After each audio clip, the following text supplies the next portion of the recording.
दोस्तों, एक खड़ूस सास और दो समझदार बहुओं की ये कहानी आखिरी तक जरूर सुने। नीतिका और वंदना कहने को दोनों देवरानी जेठानी, दोनों के स्वभाव में भी जमीन आसमान का अंतर। जहाँ जेठानी वंदना शांत स्वभाव की चुप चुप रहने वाली, वहीं देवरानी नीतिका साफ दिल की पर मुंह फट, जो महसूस करती वो बोल देती। पर दोनों में बहुत प्यार था। वंदना की शादी को जहां 7 साल हो गए थे, वहीं नीतिका की शादी अभी 6 महीने पहले ही हुई थी।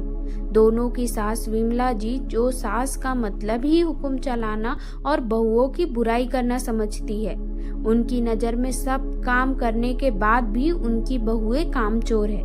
वंदना ने नीतिका का स्वागत इस घर में खुले दिल से किया था और 7 साल से सास की खरी खोटी सुन रही जेठानी देवरानी को इन सब से बचाने का भरपूर प्रयास करती। शुरू में सास के व्यवहार से अनभिज्ञ नीतिका कुछ न कुछ ऐसा कर जाती जो उसकी सास को नागवार गुजरता, जैसे अपनी मर्जी से अपना कमरा सजाना, रसोई में छोटे मोटे बदलाव करना। ऐसे में सास के गुस्से से बचाने को वंदना नीतिका की ढाल बनती और जब जब नीतिका गुस्से में कुछ बोलने को होती तो उसे समझा देती। बहू, देखो हमारी मामी सास आई है, जल्दी से नाश्ता लगाओ। एक दोपहर काम से निपट कर अपने कमरे में आराम कर रही बहुओं को सास की आवाज आई और दोनों रसोई में भागी। भाभी, क्या बताऊं आपको, मेरी दोनों बहुएं इतनी कामचोर है ना कि कुछ करना ही नहीं चाहती। सोचा था बहुएं आएंगी तो मैं भजन कीर्तन में मन लगाऊंगी, पर यहाँ तो इनका घर ही देखना पड़ रहा। चाय नाश्ता लाती बहुओं को सास के शब्द सुनाई दिए। सही कहा मम्मी जी, हम बहुत कामचोर है, इसलिए तो सुबह 5 बजे से लेकर रात के 10 बजे तक घर के कामों में ही लगे रहते हैं और आप बेचारी बुढ़ापे में सब काम करती हो। पर मम्मी जी, एक बार अपने दिल पर हाथ रखकर बोलिए, क्या सच में आपकी बहुएं कामचोर है? यदि हाँ, तो आज के बाद हम लोग कामचोर ही बनकर दिखाएंगे। क्यों दीदी? आज नीतिका से नहीं रहा गया तो उसने भी सास को खरी खोटी सुना दी। हालांकि वंदना ने उसे रोकने का प्रयास किया, पर आज पानी सिर से ऊपर चला गया था।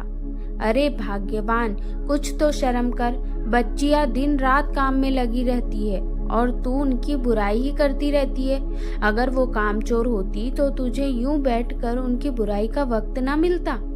कल को वो सच में कामचोर बन गई तो अपने साथ साथ मेरा भी बुढ़ापा खराब करेगी। इसलिए समय रहते सुधर जा। अपने कमरे में आराम करते विमला जी के पति भी आज बहुओं के हक में बोल ही पड़े। अपनी भाभी के सामने शकुंतला जी की निगाह नीचे हो गई। अब आप ये मत समझिएगा शकुंतला जी एक खड़ूस सास से ममतामयी हो गई। नहीं नहीं, जो इतनी जल्दी सुधर जाए वो सास ही क्या। पर हाँ, उन्होंने अब लोगों के सामने बहुओं को कामचोर कहे खरी खोटी सुनाना बंद कर दिया। आखिर अपना बुढ़ापा थोड़ी खराब करना था। अगर सच में बहुएं कामचोर बन जाती तो। दोस्तों, ये कहानी सिर्फ कुछ सासों की है, सभी सासों की नहीं, जो शकुंतला जैसी खड़ूस है और बहुओं के सब कुछ करने के बाद भी उन्हें खरी खोटी ही सुनाती है। सब सास ऐसी नहीं होती। वैसे भी सभी बहुएं भी तो वंदना और नीतिका जैसी नहीं होती जो सास की खरी खोटी सुन ले। पर सच्चाई यही है, सास बहू आपस में मिलकर रहे तो घर स्वर्ग बन जाता है और सास का ऐसा रवैया घर में कलह ही लाता है। दोस्तों, कहानी पसंद आई हो तो लाइक करना ना भूले और अगर आप हमारे चैनल पर नए हैं तो प्लीज चैनल को सब्सक्राइब करना ना भूले। धन्यवाद।